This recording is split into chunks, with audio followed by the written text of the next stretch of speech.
সাই friends, আশা করছি তোমরা সবাই ভালো আছো। তো আজকে চলে গেছিলাম মিরপুর 10-এ, মানে হোপে, অনেকেই বলে হোপ, তো আমিও হোপ বলি, মিরপুর 10ও বলি, দুটোই বলেছিলাম।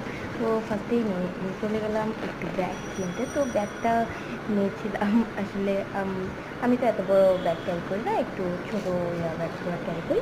আর তা আমার কাছে ভালো লাগছিলো। পরে আমার বড় বোনের জন্য নিয়েছিলাম, পরে আমার জন্য আরও কিছু, আমার জন্য বেশ কিছু জিনিস নিয়েছি।